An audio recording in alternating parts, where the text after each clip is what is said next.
Olá, bem-vindos mais uma vez ao canal do Instituto Agri Observatory. Em nosso primeiro episódio, passamos ali uma visão sobre qual é o nosso foco de trabalho e, por ser o primeiro, tomamos ali o cuidado de não só deixar claro o nosso foco, como aquilo que não era o nosso foco. Agora vamos mais direto ao ponto. O nosso trabalho está totalmente direcionado ao mercado do agro, ou seja, um olhar mercadológico sobre o agronegócio brasileiro. E nesse sentido, nós separamos aqui, né, a equipe liderada aqui pelo Mister Max, que coordena a nossa parte de conteúdo, ele separou alguns fatos relevantes do mês de outubro, perdão, do mês de setembro, e que devem ter impactos diretos nas diversas cadeias produtivas do agronegócio brasileiro. Então, agro é negócios, né? Tanto que agro e business é exatamente essa, se fosse uma tradução livre.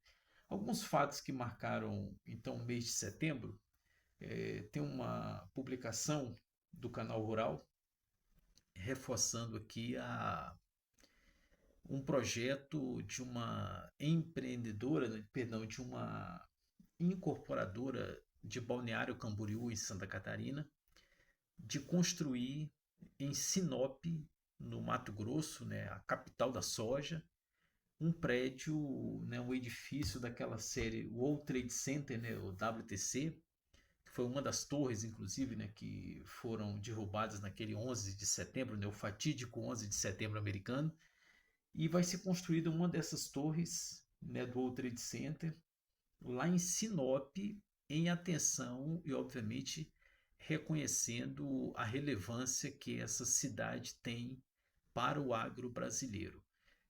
No outro momento, podemos falar um pouquinho sobre Sinop. Como surgiu Sinop, né? Sinop era o nome de uma empresa, inclusive, e hoje virou um polo muito forte do agronegócio brasileiro no estado do Mato Grosso. Um outro ponto que tem chamado a atenção aqui, desse período agora do mês de setembro, é sobre a Impasa anunciando aqui um investimento na ordem de 1,2 bilhões de reais no estado da Bahia, exatamente numa região ali, né, a Bahia faz parte dessa nova fronteira agrícola chamada de Matopiba, né? MA do Maranhão, TO de Tocantins, PI de Piauí e BA de Bahia. Aí fala Matopiba. Esse investimento da Impasa visando aqui a produção de etanol de milho. Interessante, a gente sabe como que está em alta essa questão das energias renováveis. Isso é um tema que deve ocupar as agendas nos próximos anos, nas próximas décadas, aí, com bastante frequência. Uma ótima notícia aqui a respeito da Bahia. Um outro fato que chamou a atenção do noticiário, e vale a pena destacar aqui, o investimento da Suzano em modernização de viveiros de muda, né, as mudas de eucalipto. Para quem conhece, né, a Suzana, que não vi detalhes aqui de onde vai ser esse viveiro.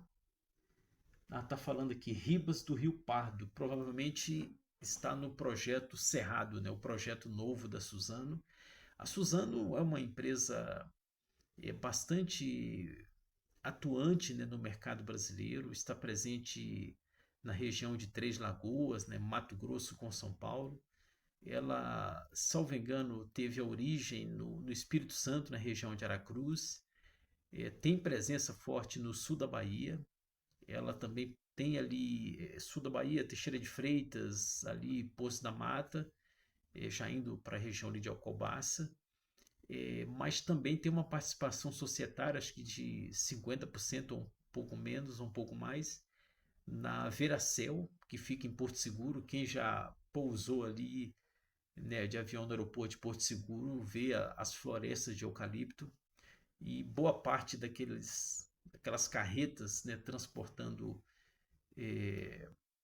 eucalipto no sul da Bahia, né, na BR-101, são provavelmente da Suzane Veracel, ou seja, do mesmo grupo. Então, um grupo brasileiro muito forte, muito relevante aí no mercado nacional, né? Com certeza um forte empregador para a região do sul da Bahia e em todas as regiões onde eles operam. Uma outra notícia que chamou a atenção, isso é legal porque reforça esse momento de. Vamos dizer que no passado havia até incentivo governamental para que as pessoas se mudassem para as regiões, né, do Cerrado brasileiro, a região amazônica, para, vamos dizer, desbravar essa região. Imagina, havia programas governamentais que incentivavam isso. Basta a gente lembrar do próprio projeto de JK, né, Juscelino Kubitschek, na década de 60, para construir Brasília. Qual que era o objetivo? Levar a capital para o centro, do ponto de vista geográfico, ficaria centralizado, e ali havia uma série de incentivos dos funcionários públicos da época do Rio de Janeiro para que fossem lá para a região, né, de Brasília. Na verdade, além do Rio, é onde foi uma soma, né, relevante de profissionais, de funcionários públicos, também foram de vários estados do Brasil para construir Brasília. Então é muito comum, né, quem vai a Brasília começa a conversar com as pessoas e identifica lá praticamente pessoas de todos os estados brasileiros em Brasília em função desse momento. E agora aqui um projeto em Goiás, né, até alinhado com esse comentário que eu fiz, né, provavelmente do governo de Goiás, lançando aqui um programa estadual para pagamento de serviços ambientais chamado Cerrado em Pé. Olha que interessante, o objetivo do programa é fazer com que os proprietários eles preservem ao máximo o cerrado, dentro, né, dos parâmetros que estão ali no programa, e ele vai ser recompensado por isso. Muito bacana porque é, às vezes isso chega numa conta para o produtor rural como mais algo, mais uma obrigatoriedade dentro de uma conta apertada que ele já tem que fazer. Aqui percebe-se uma visão um pouco mais equilibrada do governo do estado para uma via de mão dupla. Se o fazendeiro tem aquela propriedade e ele ajuda a preservar, ele vai ter uma contrapartida do Estado para isso. Isso eu acho bastante sensato. Tomara que inspire outras iniciativas, né, em outros locais do Brasil. Cargill prevendo aqui um plantio de soja tardio em função da seca no Brasil. Esse é um ponto que eu vou fazer um comentário rápido aqui. Recentemente que digo, nos últimos 30, 40 dias, eu circulei por várias regiões do Brasil. No sentido Goiás, né, Uberlândia, né, todo o Triângulo Mineiro, eu passei ali de carro, até uma região ali perto de Caldas Novas, em Goiás. Estive em São Paulo, a propósito, eu estou em São Paulo, né, novamente, no interior de São Paulo, e nessa rota para São Paulo especificamente, vim pela Fernão Dias e passei pela região chamada Circuito das Águas, passando ali pela Serra da Mantiqueira. Quem já passou por essa região, quem conhece essa região, sabe que é um local digno de cena de filme, cena de novela, né? Novela romântica, né? O filme romântico. Porque a vegetação é muito bonita, né? O relevo, né? Muito bonito.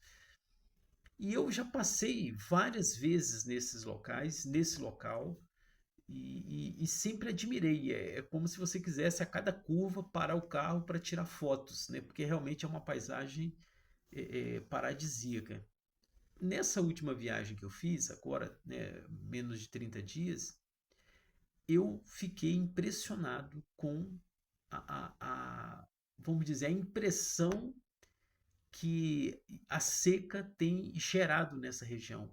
O verde praticamente desapareceu. A cor verde, que tem uma simbologia muito forte para o agro, né? Também para as pessoas comuns, chamam de o verde remete à esperança, e ali estava tudo queimado, literalmente queimado ou capim queimado, né? Teve locais que eu observei, né, de serras, onde estava lá literalmente o resultado, né, de queimadas, né, com carvão lá assim sobre o pasto.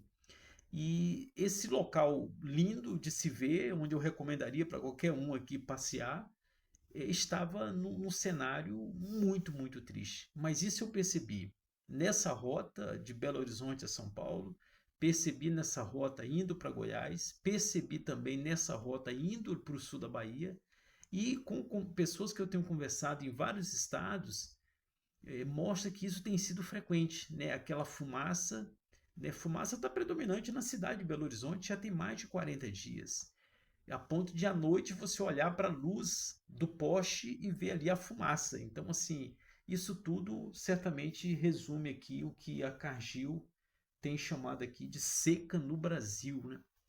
No sertão nordestino já é algo, né, histórico que até hoje não se resolveu. Acho que faltou uma atenção maior do ponto de vista governamental para tentar atenuar o impacto, né, dessa seca no sertão nordestino. Mas agora que a gente vê esse reflexo acontecendo em vários locais, né, do Brasil. Espero que em breve a gente volte a ter as chuvas e essas paisagens normalmente roubarem a cena aí, né, pela beleza. O maior agricultor do país, CLC, SLC Agrícola, atinge 11,6 bilhões em 2024. Bom, é um ponto que a gente poderia comentar num outro episódio.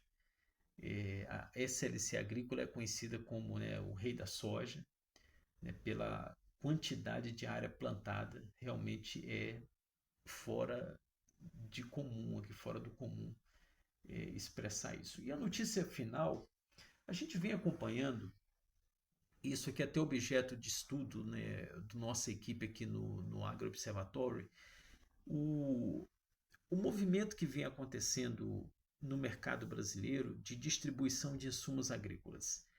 Quando a gente olha, existem em torno de 6 mil estabelecimentos comerciais no Brasil que fazem revendas de insumos agrícolas. Então, 6 mil lojas aproximadamente é o que existem em todo o país, que pode ser chamada ali de casa do produtor, casa da ração, casa do adubo, cada um tem um nome ali, né, nome normalmente local. E nos últimos anos a gente começou a observar grandes grupos começarem a investir nas aquisições dessas redes de lojas locais e regionais e formar grandes grupos para fazer distribuição de insumos, como aconteceu no varejo supermercadista, né? Supermercadista, né? Quando a gente vê grupos aí como Atacadão, Carrefour no passado, quando comprou a bandeira ali em Minas, né, do Mineirão, agora até já voltou Mineirão como atacadista.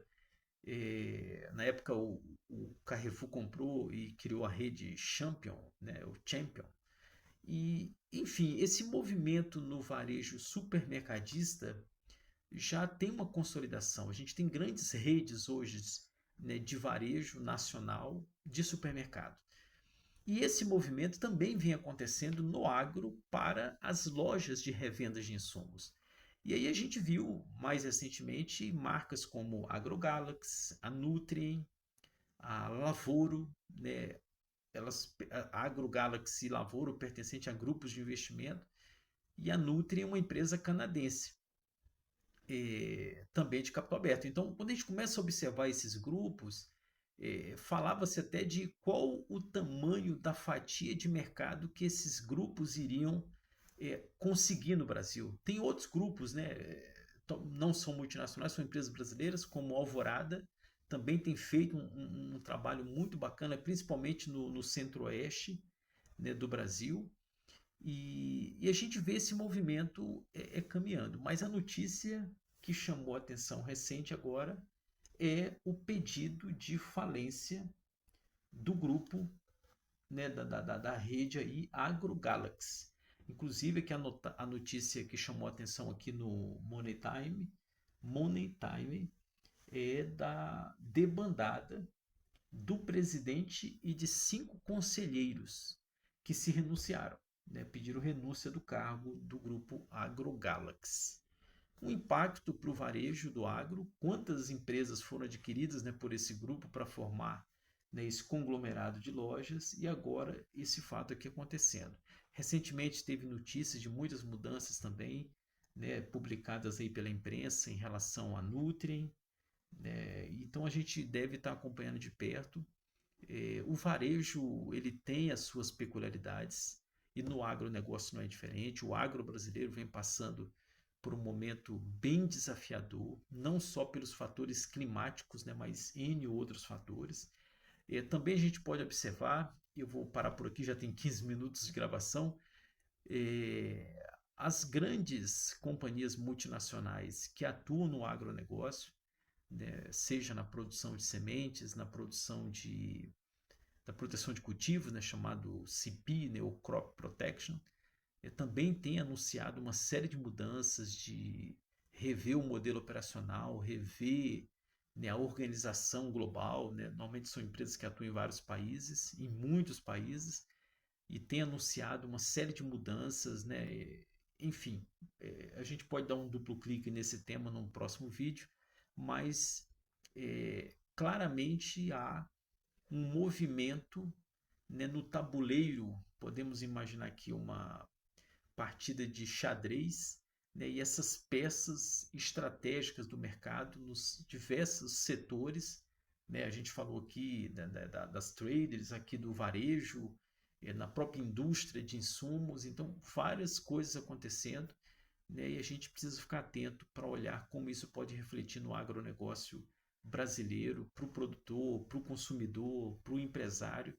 E eu já aproveito para deixar aqui um convite. Nosso próximo vídeo vamos falar sobre as fusões e aquisições que ocorreram no mercado do leite nos últimos 20 anos.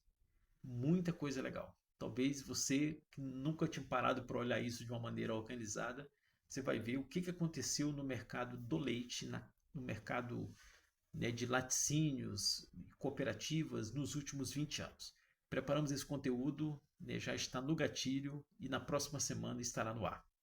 Um abraço, obrigado. Compartilhe esse conteúdo com quem você sabe que gosta de acompanhar informações relevantes sobre o agronegócio brasileiro.